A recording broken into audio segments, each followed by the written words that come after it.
Howdy folks, welcome to the Daily Coin. My name is Rory, and today is Wednesday, January the 31st, 2018.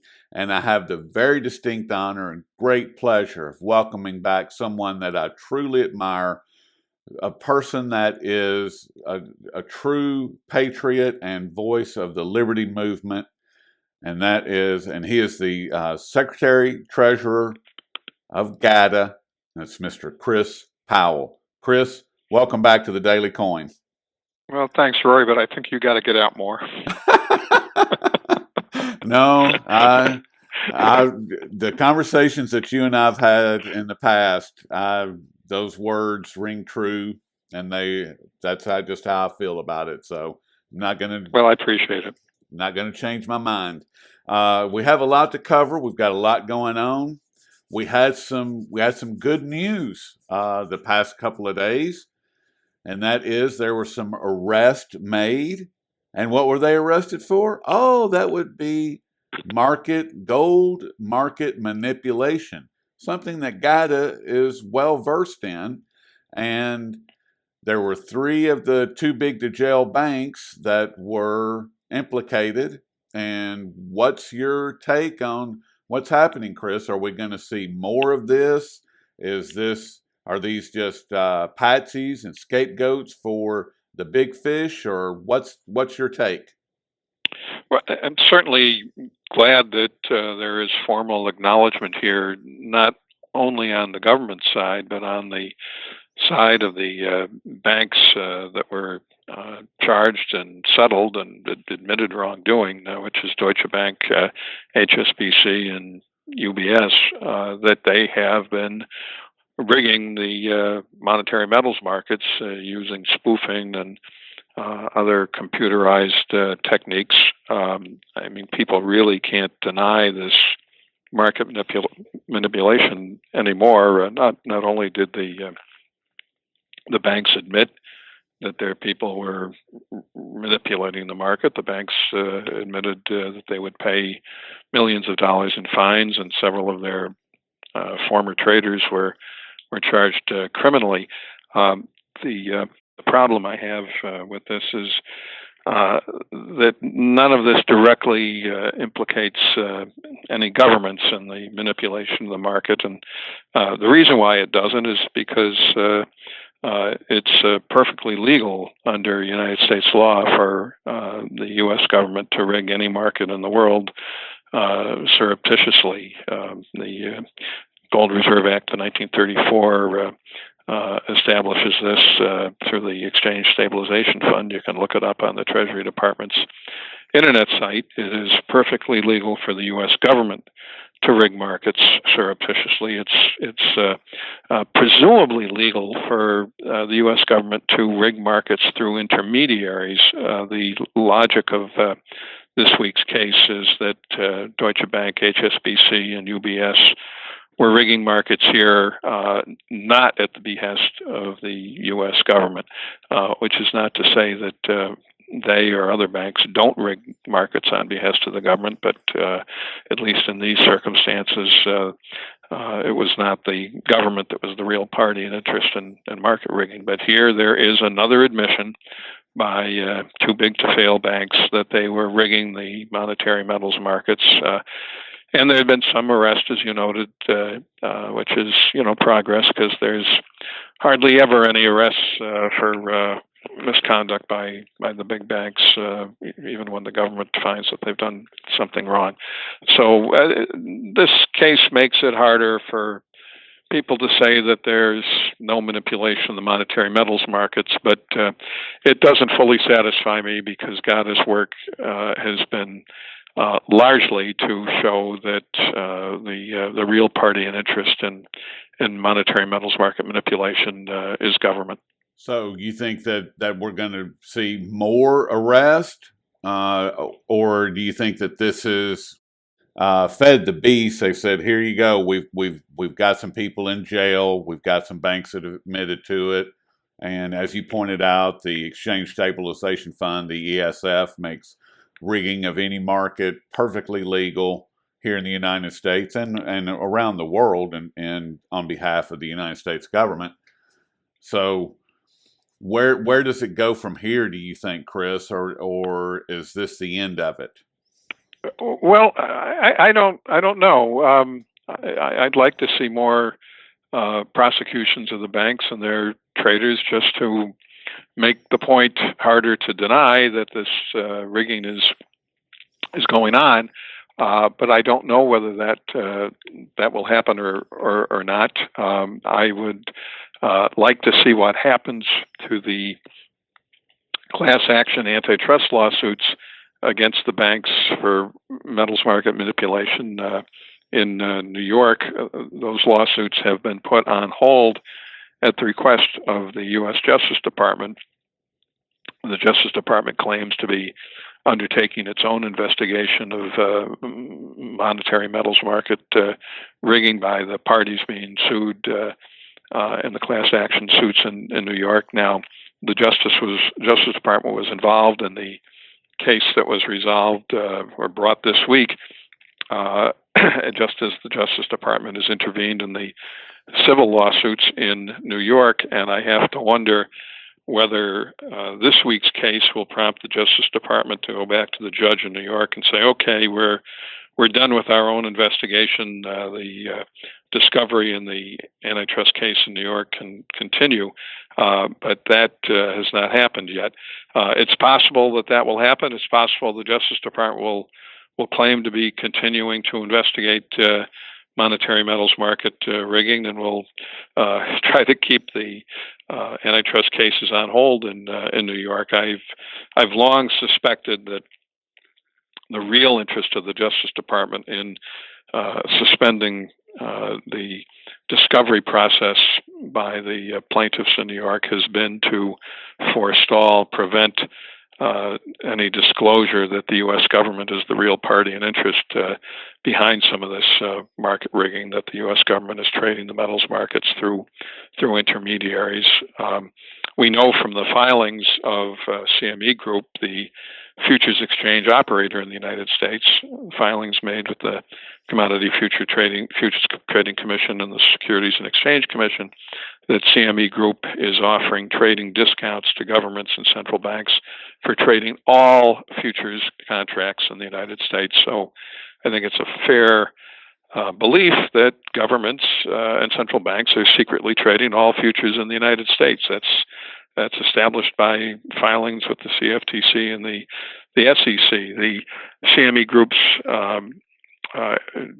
summary of its discount program for central bank and government trading, which is on the CME Group's internet site, says that the governments and central banks, to do this secret trading, have to use CME Group member clearing firms.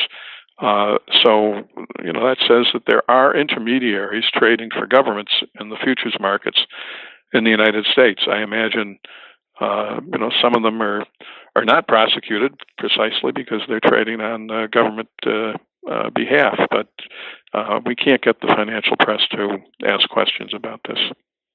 They can't do that because then they would be going against their owners' wishes, and it's very, very, very tough for a major news organization, especially a major news organization which is typically owned by a multinational corporation these days, to do any reporting that a major government would, take exception to.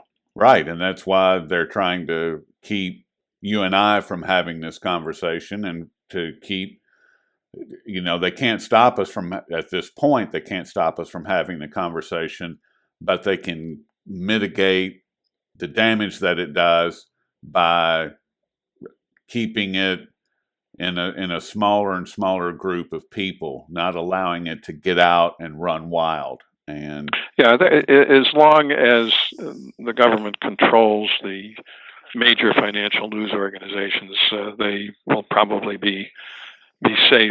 That's, I think, the real threat to the government here is losing control of the major news organizations. But exactly, I would just urge your listeners to wonder: have they ever seen a major financial news organization report that governments are secretly trading all futures markets in the United States, according to the CFTC and SEC filings by CME Group. This is an absolutely prohibited story, and I think it's probably the biggest financial news story in the world, that central banks are secretly trading all futures markets to control prices, and this simply cannot be reported.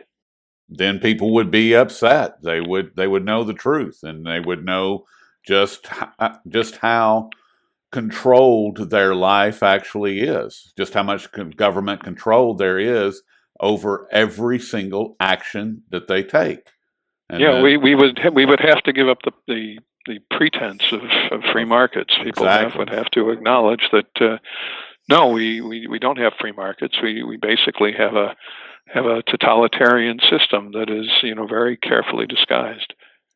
Well, see, and that's why I called you a true friend of liberty and a true patriot at the beginning of this show, because of your words right there. You telling the truth about what's actually happening. At the beginning of January, Chris, Dr. Fraser Merle had repolished an article that he published back in 2014 called Returning to a Gold Standard, Why and How. And he asked me to publish it at the Daily Coin, which I was happy to do.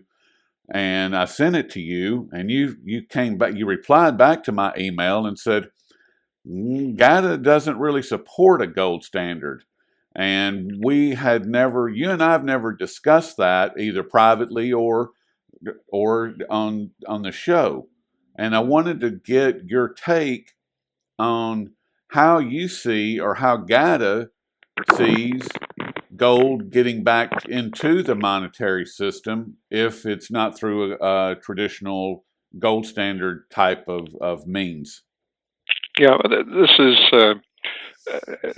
kind of an obscure argument. That certainly doesn't mean GATA is opposed to gold or opposed really to restoring gold to the financial system. Quite to the contrary. But a traditional gold standard is a manipulation of markets by government. It's the fixing of a currency's value to a set weight of gold. When this happens, or what happens when governments do this? Well, very quickly they get tired of the restraint that gold puts on their currencies, and they begin intervening in the gold market, or creating derivatives, or distorting gold, or doing whatever they can to escape the restraints that a gold standard puts on governments. I don't like market rigging. Government, the GATA doesn't like government fixing prices, and that's what happens in a gold standard. Rather, we favor transparency, and we favor just freedom in the monetary metals markets. So we suspect that if the monetary metals markets ever trade freely without government intervention, the world is going to rush to gold. The world will discover that gold, for the old historic reasons, is the best currency or superior currency to government currencies. Silver is a pretty good currency too. History has shown that. And if governments are not rigging the gold price and the silver price, not trying to suppress them to make them look bad, the world is going to turn to the monetary metals as superior currencies. At least the world will do that as long as government currencies are not responsibly managed. Now, if there are ever free markets in the monetary metals, those free markets will put immense pressure on governments not to overinflate their currencies. I have no faith that governments will ever get responsible with their currencies, and if governments don't get responsible with their currencies, people will turn to the monetary metals if they have an alternative, especially if there's a free market in the monetary metals. So I guess what I'm arguing for is not really a formal gold standard worry, but an informal gold standard. I don't want governments remonetizing gold and silver. I want the people to do that themselves by being able to see that the monetary metals are pretty good currencies. and probably superior currencies than anything governments have on offer. And if we get free markets in the monetary metals, the metals will remonetize themselves. The public will remonetize the metals. And that's really why governments try to suppress the monetary metals prices, because they know if the monetary metals prices ever are traded freely, the world will remonetize gold and silver. Do it all on their own. And when you first started describing the market rigging and so forth, I started interrupting and say, well, that's what we have going on right now. That's what we were just discussing as far as the market rigging and the government intervention and the suppression and all of that is exactly what we started the whole conversation out with, as far as these people going to jail and the banks being involved and the exchange stabilization fund, all of these things. So we really have, I mean, gold is part of the monetary system right now. It's just not on the table for say. Right, it's just not admitted. Exactly. Yeah, I mean, the governments will, or at least Western governments will not admit it. Eastern governments increasingly are acknowledging that gold is pretty good money, but Yes.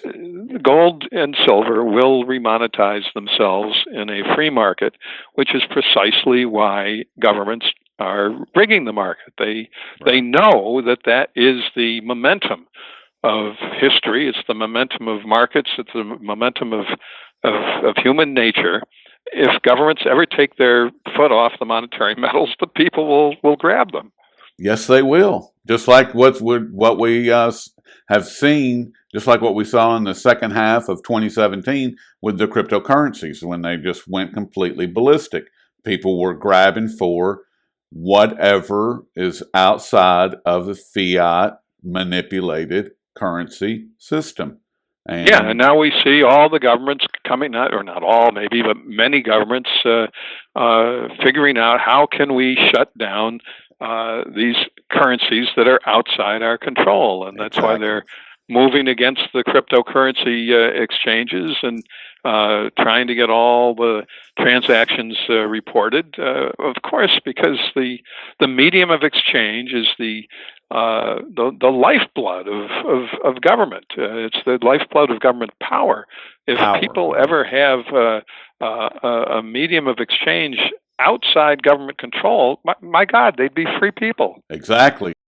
Of course, futures markets were practically invented in the United States precisely to get commodity prices under control. That's the purpose of government intervention in the futures markets, is to support currencies, to support government bond prices, and to prevent people from using commodities as stores of value.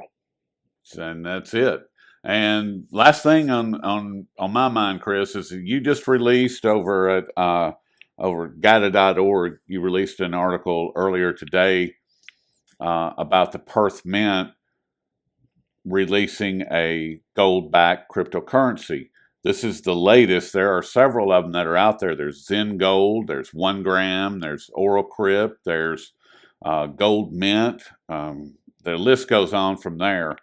But do you think that we have a chance with this dissemination of a wide variety of gold-backed cryptocurrencies, and not to overlook or forget about gold money and what James Turk's gold money brings to the table as well, because it's exactly the same. In my opinion, it's a lot safer, but that's a story for another day. But we have all of these new technologies that are bringing gold, physical gold, back to the monetary system in kind of a stealth way. And the article that you published at GATA was talking about an attack on the ETFs. Now, give us your take on how you see this playing out. Well, the article that we posted today or excerpted today is from the Australian Financial Review, and it discussed the Perth Mint's plan to issue a kind of a cryptocurrency, digital currency, backed by real metal in its vaults. I presume the certificates would be exchangeable for real metal. I know Sprout Asset Management's Rick Rule gave an interview the other day saying that Sprout is contemplating doing something similar with a cryptocurrency that would be backed by exchangeable gold held at the Royal Canadian Mint in Ottawa. Lots of people can do this. The technology is out there. Really, Gold Money did it years ago. Yep. I think this is a real threat to government currencies. I wouldn't say anybody can do it, but these cryptocurrencies could be set up to be exchangeable for gold in a vault, just like in the old days when international accounts were settled at the Bank of England just by some clerks moving some gold around in the vault from one country's locker to another. This is much more easily done today, and I think it is very much a potential competitor for government currencies. Now, I think the real question is not whether it can be done. I think Gold Money proved it can be done years ago. The real question is whether government will permit this. The other day, we distributed an essay by a guy named Alex Pollock, who was writing at Real Clear Markets, and he was writing about the U.S. government's gold confiscation back in 1933 and 1934. He quoted President Franklin Roosevelt's proclamation for the confiscation, and Roosevelt said, according to Pollock, quote, "The issuance and control of the medium of exchange, which we call money, is a high prerogative of government," end quote. Well, that's really says it all. Yep. Government's power is its power over the money. People in the gold world say, quote Voltaire, and they say paper money always reverts to its intrinsic value, which is zero. That's not true. Government money does have intrinsic value. Why? Because it is required by governments for payment of their taxes. That's why governments tax people. They tax people to give value to their fiat currency. I would never say that government fiat currency has no intrinsic value. It has complete intrinsic value as long as the government retains power to levy taxes.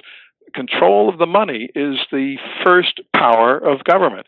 If you impair that power at all, then you've got liberty on your hands. Exactly. A big part of the argument that I was making in this article that I wrote, the corruption antidote, because what you just said is exactly it. And this is where the cryptocurrencies create issues for the governments, because we, the people, now have a mechanism that's outside of their control that people are beginning to use. And there's a lot of people that's why they are not going to let us have this real easy. Right. This is a battle for power. And right. If government lets people have some monetary power of their own, government is going to be a lot less pervasive, a lot weaker, a lot more respectful of individual rights.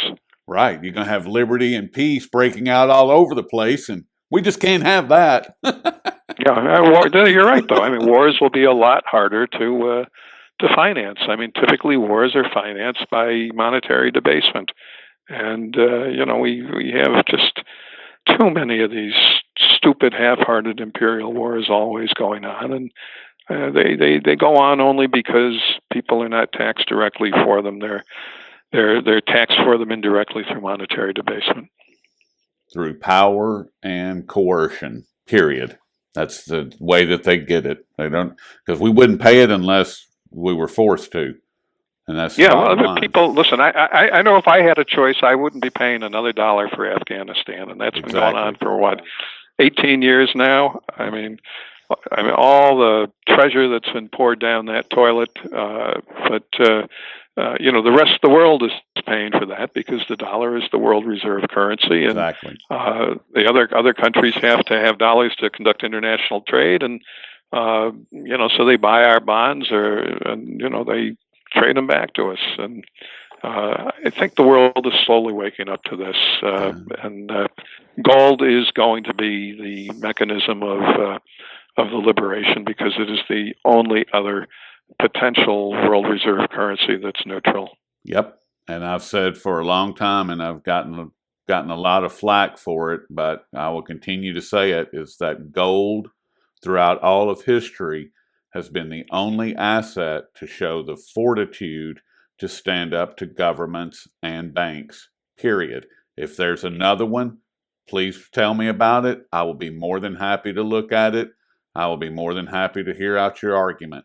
But until Silver works too. I mean, that gold and silver, monetary metals. I didn't mean to leave out silver, but these two monetary metals have been the only two assets to ever stand up to government and banks and say you can't go past here. And they're currencies without counterparty risk. Exactly. Well, Chris, this has been, I love it. Thank you so much for all your time today. And we've been speaking with Mr. Chris Powell, and he is the Secretary Treasurer over at GATA. And please visit GATA.org, and please consider donating to help the cause of keeping liberty within our reach. And Chris, we'll pick this conversation up in the not too distant future if that's all right with you. Oh, of course. I always appreciate your interest, Roy. Well, thank you so much, and have a wonderful afternoon.